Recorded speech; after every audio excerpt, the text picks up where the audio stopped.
Hi guys, welcome back to Vijay drama FM. இன்னைக்கு நம்ம 13th episode பார்க்கலாமா? ஆனால் அதுக்கு முன்னாடி நம்ம சேனலை மறக்காம சப்ஸ்கிரைப் பண்ணிக்கோங்க, கூடவே பெல் ஐக்கானையும் கிளிக் பண்ணிக்கோங்க. அண்ட் வீடியோ ஃபுல்லா பார்த்துட்டு பிடிச்சிருந்தா லைக் அண்ட் கமெண்ட் பண்ணிக்கோங்க. இப்போ எபிசோட் ஸ்டார்டிங்லேயே நம்ம ஹீரோ ஆல்ரெடி மப்ல இருக்கான். ஸோ அந்த மப்போட ஹீரோயினை பார்க்க வர அங்க பார்த்தா ஹீரோயினி வேற ரொம்பவே அழகா தெரிய இப்போ இவங்க ரெண்டு பேருக்குள்ள குட்டி குட்டி ரொமான்ஸ் நடக்க நெக்ஸ்ட் டே மார்னிங் பாத்தீங்கன்னா நம்ம ஹீரோயினி ஹீரோக்காக நல்லாவே சமைச்சு வச்சிட்டு இருக்கா. அப்போ ஹீரோ நான் வேணா ஹெல்ப்புக்கு வரட்டுமா அப்படின்னு கேட்க அதுக்கு ஹீரோயினி இல்ல நானே மேனேஜ் பண்ணிக்கிறேன் அப்படின்னு சொல்லிட்டு நம்ம ஹீரோக்காக ஸ்பெஷலா எல்லாம் செஞ்சு எடுத்துட்டு வந்து வச்சா நம்ம ஹீரோ அதை சாப்பிட முடியாம சாப்பிட்டு பார்த்துட்டு ஐயோ தெய்வமே நம்ம சிட்டி போயிட்டா நானே சமைக்கிறேன், இதுக்கப்புறம் நீ சமைக்க வேணான்ற மாதிரியே பேசுவான். அப்போ ஹீரோயினி நான் அண்ணா அவ்வளவு மோசமாவா சமைச்சிருக்க, நீ இவ்வளவு கஷ்டப்பட்டு ஒன்னும் சாப்பிட வேணாம் அப்படின்னு சொல்ல அப்போ ஹீரோ இல்ல நான் அப்படி சொல்லல, நீ சமைச்சிருக்கதா ஆனா இன்னும் கொஞ்சம் இம்ப்ரூவ் பண்ணணும் அப்படின்னு சொல்லி கலைக்க அப்புறம் அப்படியே இவங்களுடைய ஃபியூச்சர் பிளான்ஸ் எல்லாம் பத்தி பேசிட்டு இருக்க.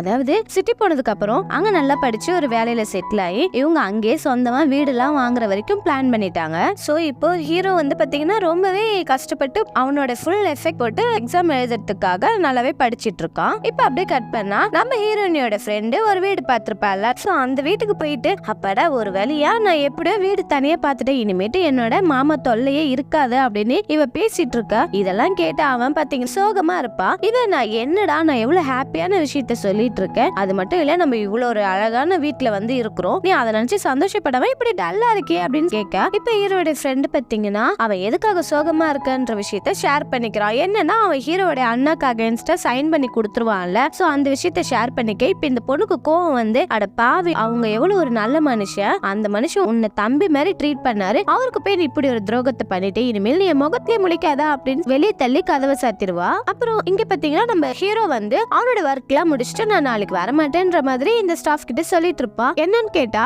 நாளைக்கு வந்து எனக்கு எக்ஸாம் என்ட்ரன்ஸ் எக்ஸாம் இருக்குல்ல, சோ நான் அதை எழுத போகணும், அதனாலதான் நான் நாளைக்கு வரமாட்டேன் அப்படின்னு சொல்ல அந்த நேரம் டைரக்டர் டிங்கோட வாய்ஸ் வந்து ரொம்பவே ஹெவியா கேட்கும். இவன் என்னன்னு போய் பார்த்தா அவனோட ஃப்ரெண்டு வந்து ஒளிஞ்சு மறைஞ்சு படிச்சிட்டு இருப்பான்ல. சோ அதை இவன் கண்டுபிடிச்சிட்டு ஆல்ரெடி ஒர்க் எல்லாம் பெண்டிங்ல இருக்கு, வேலைக்கு வந்தியா இல்ல இங்க படிக்க வந்தியா, வேலை பார்க்காம இப்படி உட்காந்து படிச்சிட்டு இருக்கே அப்படின்னு சொல்லி நம்ம ஃப்ரெண்ட போட்டு திட்டிட்டு இருக்கான் போல. இதை கேட்டு நம்ம ஹீரோ வந்து அவனுக்கு சப்போர்ட்டிவா பேச அப்போ டைரக்டர் டிங் சொல்லுவான் நீங்க எல்லாம் சேர்ந்து ரொம்ப தான் ஆடுறீங்க, உங்க ஆட்டத்துக்குலாம் ஒரு நாள் இருக்கு கச்சேரி அப்படின்னு சொல்ல இப்ப நம்ம ஹீரோ பாத்தீங்கன்னா அவனோட ஃப்ரெண்டுக்கு கொஞ்சம் அட்வைஸ் பண்றான். டேய் நீ என்னதான் படிக்கிறதா இருந்தாலும் உன்னோட ஒர்க்கை நீ முடிச்சிட்டு தானே அதை பண்ணணும் அப்படின்னு சொல்லி அட்வைஸ் பண்ண இப்ப ஹீரோட ஃப்ரெண்டு நீ சொல்றதெல்லாம் கரெக்ட் தான்டா, இருந்தாலும் நான் நல்லா படிச்சாதான் நல்ல நிலைமைக்கு வர முடியும், அது மட்டும் இல்ல இந்த எக்ஸாம் எனக்கு எவ்வளவு முக்கியம்னு உனக்கு தெரியும்ல, இந்த எக்ஸாம் நல்லா எழுதி பாஸ் பண்ணா மட்டும்தான் நான் அடுத்த லெவலுக்கு போகவே முடியும், அப்பதானடா என்ன மாஸ்டர் பொண்ணும் லவ் பண்ணுவா, அது மட்டும் இல்ல எங்க வீட்டுல வந்து ஆல்ரெடி ரொம்பவே கஷ்டப்படுறாங்கல்ல, சோ என்ன டிபெண்ட் பண்ணி தானே இருக்காங்க,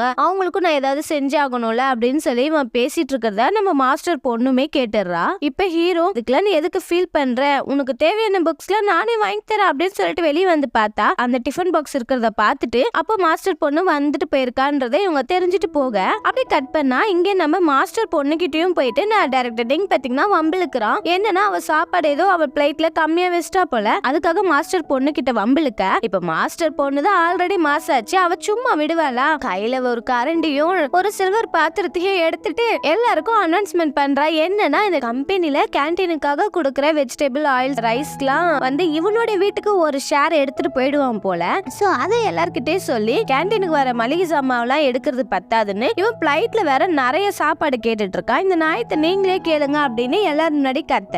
அது மட்டும் இல்ல எக்ஸ்பீரியான ஃபுட் எல்லாம் வந்து இங்க குடுக்க சொல்றான் அப்படின்னு எல்லாரும் முன்னாடியும் டிங்கோட மானத்தை வாங்க அவன் பாத்தீங்கன்னா இவ ஏதோ ரூமர் பரப்புறா, இவளை நம்பாதீங்க அப்படின்னு சொல்ல என்னது நான் ரூமர் பரப்புறேனா, இருடா இன்னைக்கு மண்டையை உடைச்சு மாவிளக்கு வைக்கிறா அப்படின்னு சொல்லி நம்ம டிங்க அடிக்க போக அந்த நேரம் பாத்தீங்கன்னா நம்ம ஹீரோவும் ஹீரோட ஃப்ரெண்டும் தடுக்க வர அந்த அடி வந்து ஹீரோட ஃப்ரெண்டு மேல விழுந்துருது. சண்டையை தடுக்க வந்தது ஒரு குத்தமாடி அப்படின்னு மனசுல நினைச்சிட்டு இப்ப ஃபேக்டரியில இருக்கிற சீனியர் டாக்டர் கிட்ட ட்ரீட்மெண்ட்டுக்காக போக அப்புறம் இங்க ஹீரோ வீட்டுல எல்லாரும் சாப்பிட்டுட்டு இருக்க அப்போ ஹீரோட அப்பா கேட்பாரு டே என்னடா எப்ப பார்த்தாலும் எதுக்குடா டைரக்டர் டிங் கிட்ட வந்து சண்டை போட்டுட்டே இருக்கீங்க, அவனே ஒரு மோசமானவன், அவன் கிட்ட நீங்க வம்பு வச்சுக்கிறீங்க அப்படின்னு கேட்க அப்ப ஹீரோ சொல்லுவான் விடுங்கப்பா இதெல்லாம் இன்னும் கொஞ்ச நாளைக்கு தானே, நான் எப்படியும் சிட்டி போயிடுவேன், அது மட்டும் இல்ல அவன் ஒழுங்கா நடந்துகிட்டா நாங்க ஏன் அவன் கிட்ட போய் வம்பு இழுக்க போறோம் அப்படின்னு இவன் பேசிட்டு இருக்க அப்பதான் ஹீரோட அம்மா வந்து ஒரு விஷயம் சொல்லுவா. என்னன்னா இப்ப இந்த ஃபேக்டரியில பாத்தீங்கன்னா இயர்லி ஒன்ஸ் என்ட்ரன்ஸ் எக்ஸாம்ல ஸ்காலர்ஷிப்ல போயிட்டு படிக்கிறதுக்கு வாய்ப்பு இருக்கு, அதுவும் பாத்தீங்கன்னா 4 to 5 மெம்பர்ஸ் வரைக்கும் கொடுப்பாங்க.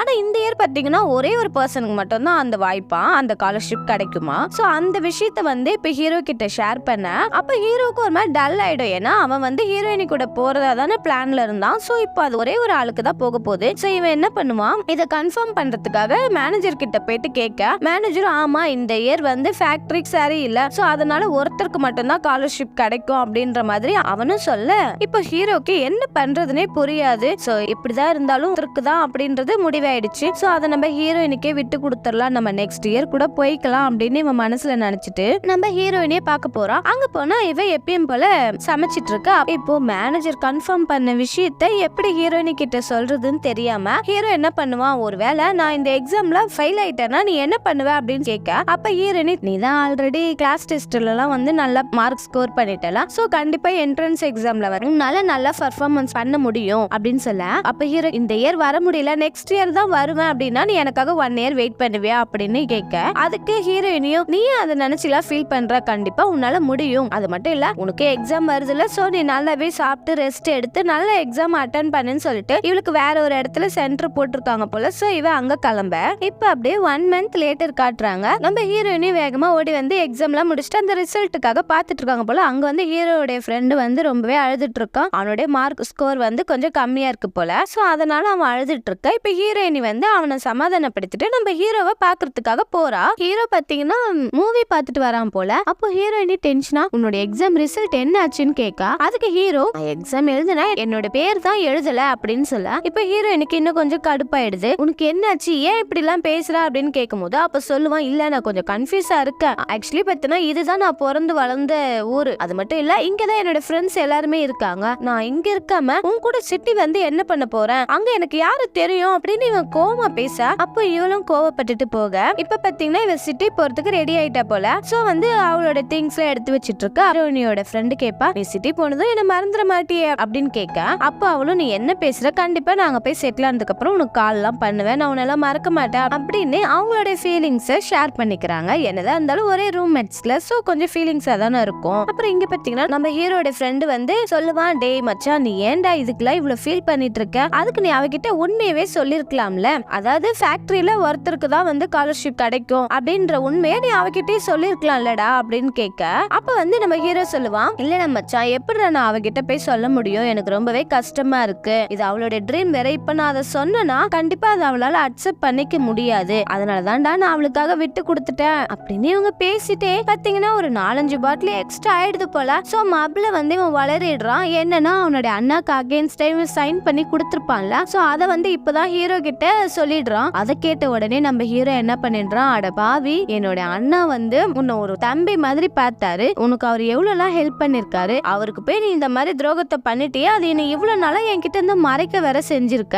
அப்படின்னு சொல்லி சம்மாடி அடிச்சுட்டு, இனிமேல் நீ என் முகத்திலே முழிக்காதடா, உனக்கு எனக்கு இருக்கிற ஃப்ரெண்ட்ஷிப் இதுக்கப்புறம் இல்ல அப்படின்னு சொல்லிட்டு போக, அப்புறம் எப்படி இவன் இந்த வீட்டுக்கு வந்தான்னு தெரியல. அவனுடைய ஆள் கிட்ட பாத்தீங்கன்னா நடந்த விஷயத்தெல்லாம் சொல்றான். அவன் என்ன அடிச்சது கூட எனக்கு பெருசா தெரியல, ஆனா என்னோட ஃப்ரெண்ட்ஷிப்பே அவன் பொய்ன்ற மாதிரி சொல்லிட்டான், இதுக்கப்புறம் என் முகத்துல முழிக்காதன்னு வேற சொல்லிட்டான், எப்படி நம்ம இல்லாம நான் இருப்பேன் அப்படின்னு சொல்லி பாவம் அழுதுட்டு இருக்கு. அந்த நேரம் பாத்தீங்கன்னா ஏதோ ஒரு பயங்கரமான சவுண்ட் கேட்கும், பாம்பு வெடிக்கிற மாதிரி சவுண்ட் கேட்கும். இது என்ன சவுண்ட்னு தெரியாம எல்லாரும் அலறி அடிச்சுட்டு அவங்க வீட்டை விட்டு வெளியே வர, இப்ப ஹீரோவோட அம்மா அப்பா பாத்தீங்கன்னா பதட்டமா வெளியே ஓடி வர, அப்ப அந்த நேரம் ஹீரோ என்ன பண்ணுவா, நீங்க 2 பேரும் சேஃப்டியா இருங்க அப்படின்னு சொல்லிட்டு வேகமா சைக்கிள் எடுத்துட்டு போக, இவன் யாரடா அவ்வளவு வேகமா போய் பாக்குறா அப்படின்னு பார்த்தா நம்ம ஹீரோயினை மீட் பண்ணதா போறான். சோ அங்க போய் பார்த்தா நம்ம ஹீரோயினி வந்து கேஷுவலா இருப்பா. அப்ப அவன் கேட்பான், நீ மட்டும் எப்படி இவ்வளவு கேஷுவலா இருக்க, ஏதோ சவுண்ட் எல்லாம் கேட்டுச்சு, நீ பயந்துருப்பான்னு நினைச்சிட்டு தான் நான் உன்னை பார்க்க வந்தேன் அப்படின்னு சொல்ல, எனக்கு ஒன்னும் பயம் கிடையாது, நீ தான் இந்த ஊரை விட்டு வரத்துக்கே பயப்படுற அப்படின்னு நம்ம ஹீரோயினி சொல்ல,